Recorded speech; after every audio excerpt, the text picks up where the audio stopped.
Good evening, fellow fiction writers, short story writers, however you want to call yourselves this evening.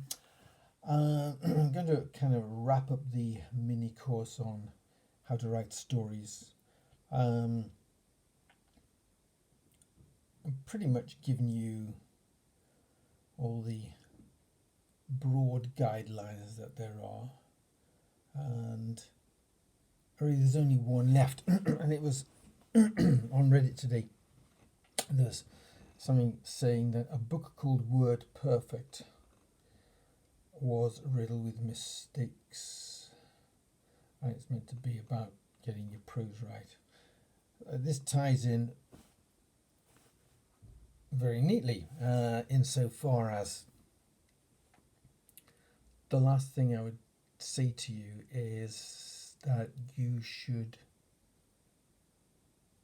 when you finished your story and you've put it in the drawer or left it on your hard drive, whatever metaphorically expression you want to use, and then you come back and you read it objectively and you decide it's okay, and you've taken out all the passives and you've made sure that you've got more action than you have dialogue or exposition, and that you haven't got too many lines of dialogues in clumps, that you've removed as many adjectives and adverbs as you can, and that your beginning and your end occupy around 20 to 25% at one and 20 to 25% at the other, and 50 to 60% is the actual story, and that you got an inciting incident, the main problem, and then at least two, but no more than three attempts to overcome that, and perhaps a little bit of a veering. When you've done that, you've pretty much got a story, in the same way that there are many ways to write the music for a song, but most songs consist of verse, chorus, and then a bridge or a middle eight, as we call it in Britain, and then a chorus and another chorus out, an intro and an outro to top and tail it. That's it, that's a song, that is the main structure, and you deviate from that at your peril usually. That structure ensures that your song will be interesting. The tune might be weak, but at least it will get to the point where the listener is thinking, "Oh, I don't want to hear this tune again," and gets tune fatigue. They might think that the tune is weak, and it'll be the same with your story. If you follow that structure, your story will have kind of upward, and then a resolution, and it will be satisfying to read. So, the word perfect thing that brings us to the final stage, which is editing. And I suggest that for every one of those points, you have a read through. You read through entirely focused on adjectives and adverbs. Then you have another read through entirely focused on removing the passive voice. You have another read through which is to make sure that you're not head hopping, and that your points of view are consistent. You have another read through to make sure that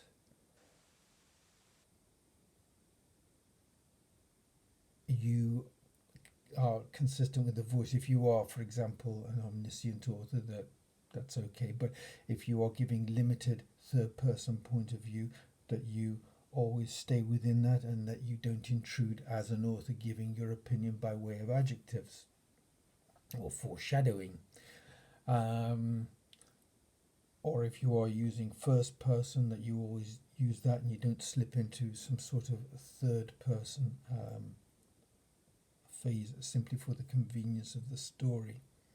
So you have a run through for each of those passes and dedicate yourself entirely to that, because otherwise it's like you're juggling. You're going to miss something.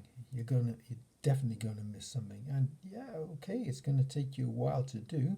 If it takes you, say, 15 minutes to read your story and another 45 minutes to edit all those things out, that's 1 hour per pass. So that could mean maybe 7 hours of editing the story. But as you remove more and more, and you can mark them as you go along or highlight them in yellow, and come back and fix them later. Um, but it's an important thing to do, and you owe it to your reader, but more importantly you owe it to yourself, because if your reader gets impatient with your writing style and decides that the story idea is good but it's just all over the place, it's messy, they won't really give you much of a second chance. They might give you a second chance, but they probably won't give you a third. So from the sake from the point of view of, for the sake of professionalism, looking like you are an accomplished writer rather than somebody just splashing out your thoughts on paper. I urge you to do that. I'm also not too many long sentences, not too many short sentences. You're checking it for flow. There's quite a lot. Quite a lot to check there. But that is it. That wraps up the overall how to write part. Okay. And 6 minutes. Okay, definitely under 8 minutes. I'll bid you good night. As usual, there's a like button if you like this. If you think it's terrible advice, then hit the opposite one, and I'll see you tomorrow. Night night.